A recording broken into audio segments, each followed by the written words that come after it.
मध्य प्रदेश में पन्ना जिले में एक गांव है।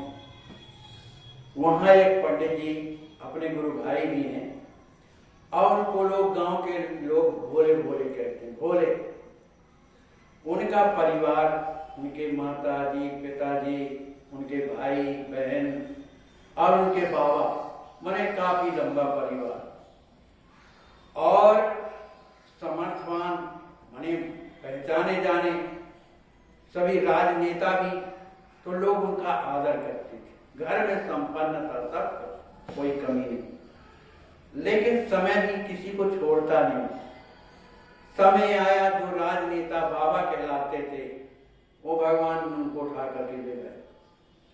इसके बाद उनकी जो माता जी थी वो भी बीमार पड़ी और वो अस्पताल में जाकर के उनको कैंसर का रोग हो गया और वहीं उनका शरीर छूट गया। अब उनके भाई और उनके पिताजी और उनकी पत्नी, उनका एक बालक था। अब गांव के लोग अपना समझ करके उस घर में रहने लगे। कोई सेवा करता था, कोई भोजन बनाता था, कोई कुछ भी करता था।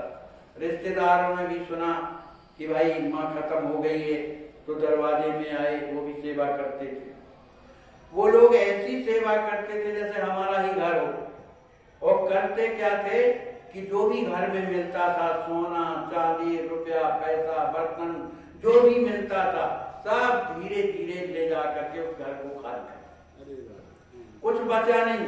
अब वो पंडित जी क्या समझे, क्योंकि माँ ये सब कुछ जानती थी, वो नहीं जानते थे, सब पर विश्वास करते थे। वो स्थिति आ गई कि उन लोगों ने चावल भी जो रखा था उसको भी बेच दिया, थोड़ी बहुत बचा। अब इसके बाद अब 1 महीना में जब समाप्त हो गया तो अपने अपने घर में चले गए।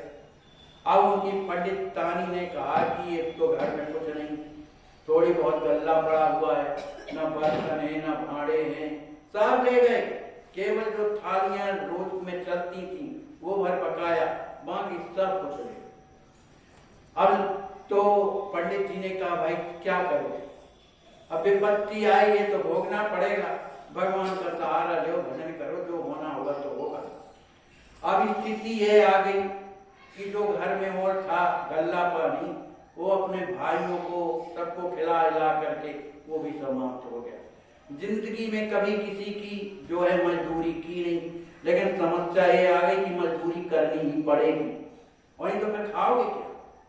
अब समस्या ये कि जिसके घर में 50 मजदूर लगे रहते रहे, आज उसके घर में कुछ नहीं है, कहा भी नहीं जा रहा, किससे कहेगा। बड़े संकोच के कारण वो दिन में मजदूरी नहीं करते थे, रात में मजदूरी करने जाते थे। गहाई रात में धान की होती है ना, तो उसमें जो है गहाई करने जाते थे, जिसमें 4 किलो धान मिलती थी, उसी को रात ही के ले आते थे, जिससे कोई जाने ना। और उनकी पत्नी जो है वो खड़ी धान कूट करके उससे चावल निकाल करके अब पूरे परिवार को पालती। जब कुछ थोड़ा बहुत बचता था दोनों पति पत्नी खा लेते थे, भरपेट वो भी नहीं मिलता था। इस तरह से करते करते 5-6 दिन हो गए।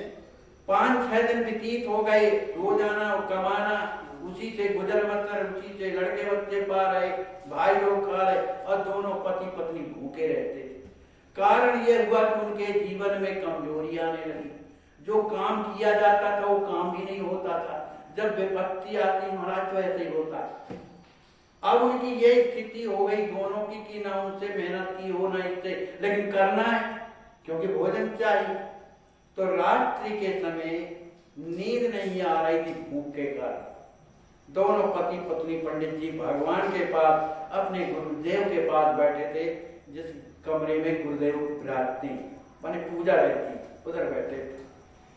कहने लगे कि बताओ ऐसे कहां तक चलेगा, कि सब तो ठीक है पा लेते हैं, लेकिन हम लोग भूखे रहते कैसे चलेगा, शरीर टूटता जा रहा है। तो पंडित जी ने कहा क्या करें, ये अपना दुर्भाग्य है, समय है इस तरह से, पर हो गया जैसा भी हो। हृदय में ये दुख लगने लगा कि अगर मौत आ जाती तो बड़ा अच्छा रहता। दोनों जवान थे, लेकिन ये स्थिति आ गई कि मौत आ जाती, लोग लाज के कारण जिसके यहाँ मजदूरी करने वाले बहुत से लोग आते हैं, और स्वयं मजदूरी रात में करता था कि कोई जाने कैसे चलेगा, तो रोना आने लगा। वहीं भगवान के पास दोनों लोग बैठे थे, रोने लगे कि ये तो जीवन प्रभु ठीक हो जाए, नहीं तो जीवन ले चला जाए तो ज्यादा अच्छा। उस समय रात का 2 बजा था। 2 बजे रात के किसी ने बाहर से सांकड़ खड़खड़ाई। पंडित जी उठ करके गए और जब देखा तो एक महिला थी। उस महिला ने एक टोकरी में 2 किलो के लगभग चावल लिए हुई थी, 2 बजे रात के। और उसने कहा कि ये तुम्हारे आते रहे इसलिए इनको रखो। उसने पूछा कि ये कब आते रहे, उसने सुना नहीं, सीधे निकल गए। पंडित जी ने दरवाजा बंद कर दिया और भगवान के पास बैठ करके रोने लगे कि देखो किनको चिंता है कि आज भूखे कितने दिन से हम रह रहे हैं, किसी तरह से भगवान ने देखो कैसा जुगाड़ लगाया कि चावल अपने आप आ गए। जब बड़ा सवेरा हुआ तो पंडित जी उन्हीं जो स्त्री देने के लिए आई थी उन्हीं के बगल में उनका घर था।